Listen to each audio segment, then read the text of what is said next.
Millennial, Asian, yuppie, elite, a Bay Area progressive, a journo turned techie. These are the facts, heartless but 100% true.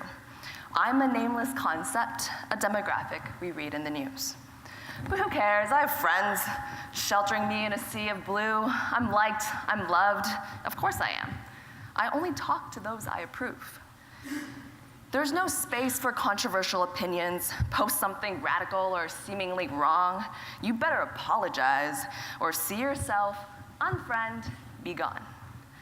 Because this is my temple of worldly information, a place I religiously visit. Joined by millions anxious to connect, seeking movements to fuel my purpose. But in the search for meaning, I cocooned myself in a system that never challenges my beliefs. A wall becomes a mirror reflecting the familiar. Comments, likes, shares reinforces what I see. How do I navigate a messy, chaotic world? How do I make sense of the things I see? How do I learn about how others live or understand how we all came to be? The answers are too complex in all of their contradictions.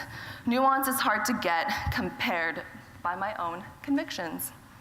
I believe good trumps evil. I know there's a wrong and a right. If ambiguity is an endless maze, then clarity is black and white.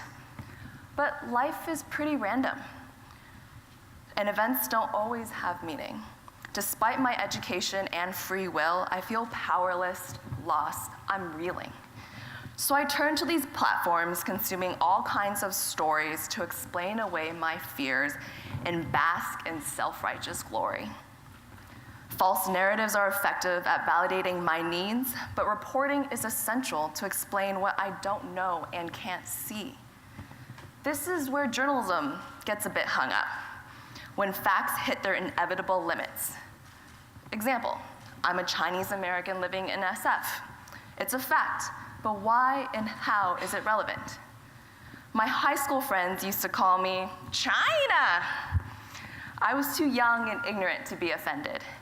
Now I know the lack of diversity is a problem and an industry norm that needs to be amended, which is why I ran for AAJ president.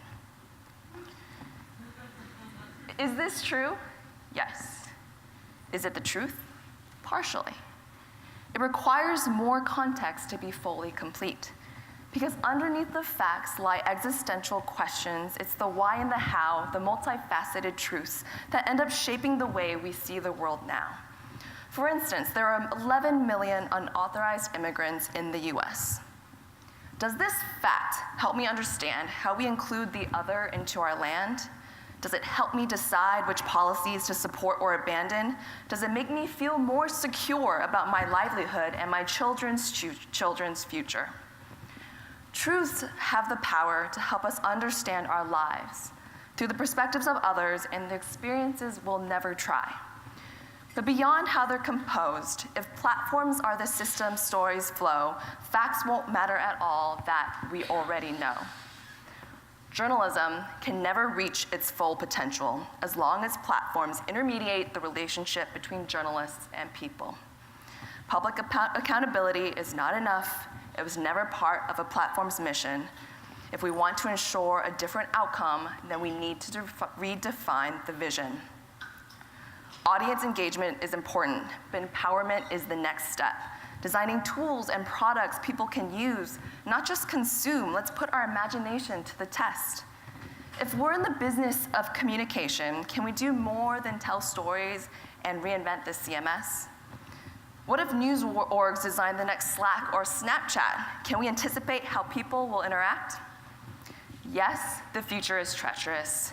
Yes, success is potentially bleak. But the path we're on is playing out.